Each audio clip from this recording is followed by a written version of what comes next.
Pak Jokowi bahkan dibohongi besar-besaran. Entah yang membohonginya itu siapa, saya tidak tahu. Yang jelas produk akhir nikel itu kan sebenarnya paling keren itu lithium ya, baterai lithium. Dan dengan membangun smelter di sini seolah-olah kita sudah melakukan hilirisasi. Padahal itu pura-pura saja. Semuanya itu untuk kepentingan China. Biadab, Luhut ternyata gadaikan negara kepada Cina. Semua keuntungan nikel 90% diberikan kepada Cina. Benar-benar pengkhianat bangsa Menteri satu ini. Terakhir Menkumham buat surat edaran atau apa namanya ya, melarang pekerja luar negeri oleh Pak Luhut Panjaitan untuk memasukkan atau memberikan keleluasan bagi masuknya ribuan pekerja Cina setiap bulan. Kalau yang 20, 200 itu yang tertangkap media.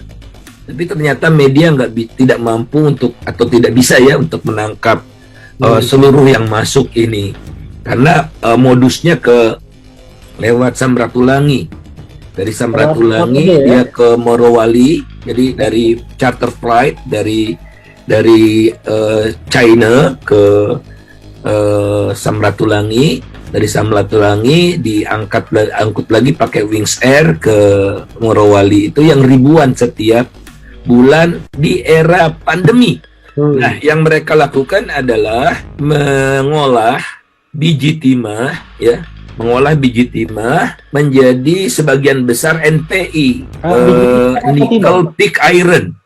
Nah, itu jadi nickel pig iron sebagian besar diekspor ke China untuk diolah lebih lanjut di China. Mereka bisa membeli biji nikel dengan harga hanya 1/4 atau 1/3 harga internasional. Makanya mereka berbondong-bondong datang ke sini karena kalau mereka pabriknya tetap di China, mereka membeli dengan harga 100 misalnya per ton atau per kilogram. Kalau mereka pindahkan pabriknya ke Indonesia, dia bisa dapat 25 sampai 35 saja. Jadi setengah, 1/4 sampai 1/3 harga. Karena apa? Karena ekspor biji nikel dilarang hanya untuk pengusaha-pengusaha China itu. Oke. Ya. Jadi harga turun kan? Iya. Harga turun. Nah, kemudian dicek kan kadar waktu proses pembelian itu, dicek kadar nikelnya berapa. 0, berapa atau 1, berapa itu tidak pakai survei Indonesia atau Sukovindo. Ditunjuk oleh pembeli. China sendiri yang nunjuk. Ya, ditunjuk oleh pembeli, kemudian tidak boleh jual langsung. Yang petambang biji nikel tidak boleh jual langsung, harus lewat trader. Tradernya siapa? Ya, calonnya luar negeri atau dalam negeri? Kaki tangannya di dalam negeri lah. Oh, orangnya sedang berkuasa. Saya tidak bisa tunjukkan, tapi ya itulah kaki tangannya. Kan mereka tidak mungkin bisa beroperasi sendiri di Indonesia. Nah, kemudian kalau dinilai oleh si surveyornya ini kadarnya di bawah ketentuan, mereka penalti, turunkan lagi harganya. Tapi kan paling cuma satu yang bikin pabrik, tapi semua ini dapat gitu. Kemudian mereka kalau investasinya mencapai tingkat tertentu, itu mereka dapat pembebasan pajak keuntungan bisa sampai 20-25 tahun. Tax holiday. Jadi untungnya mereka bawa pulang. Kemudian memang akibat dari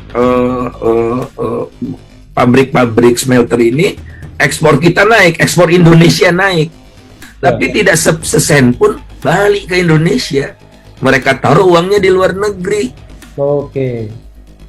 Nah, kemudian tadi ribuan, kata Pak Luhut cuma 3.500 bekerja dari China-nya. Sebulan aja lebih dari 1.000. Nah, betul barangkali Pak Luhut 3.500 yang memiliki izin pekerja. sebagian besar tidak memiliki izin pekerja. Mereka pakai visa kunjungan. Mereka tidak bayar yang $100 per orang per jabatan itu kan. Orang asing itu kan untuk nanti kita gunakan untuk pelatihan dan sebagainya dan sebagainya. Dan gaji mereka juga mereka utuh ya, karena gaji mereka dibayar di keluarganya di China.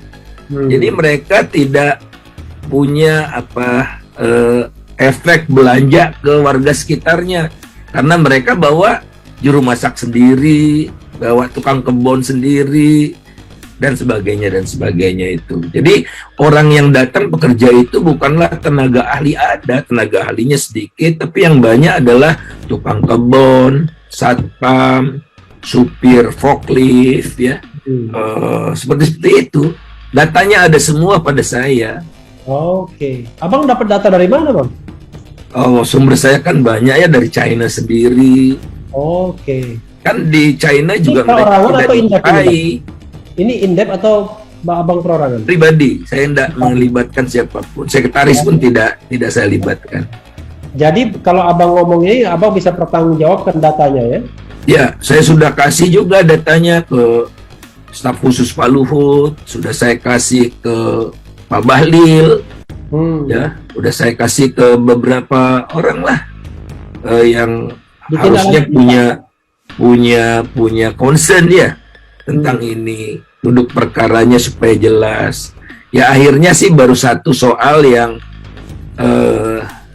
disentuh oleh pemerintah, yakni munculnya larangan itu.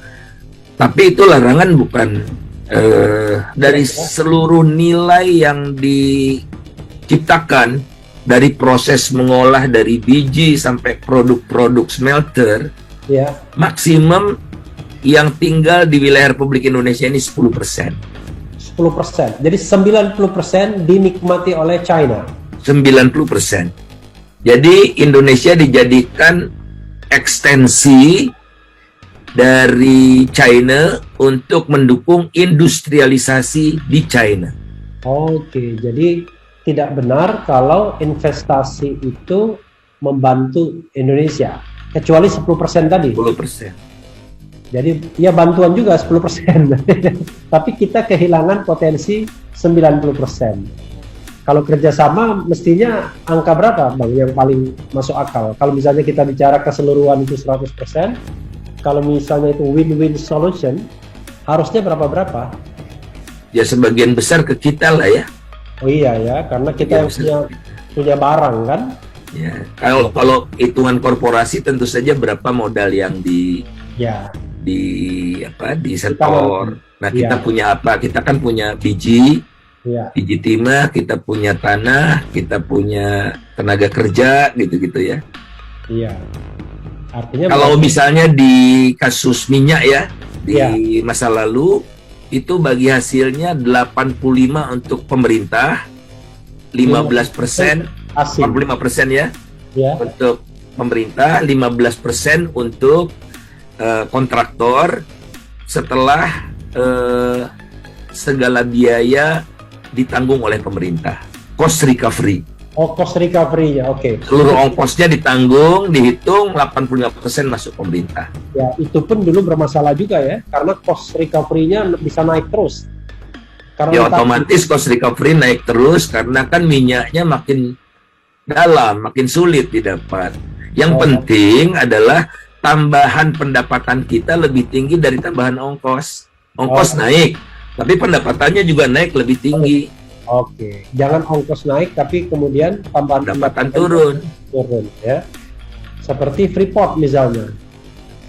Freeport memberikan rencananya memberikan apa namanya tiap tahun itu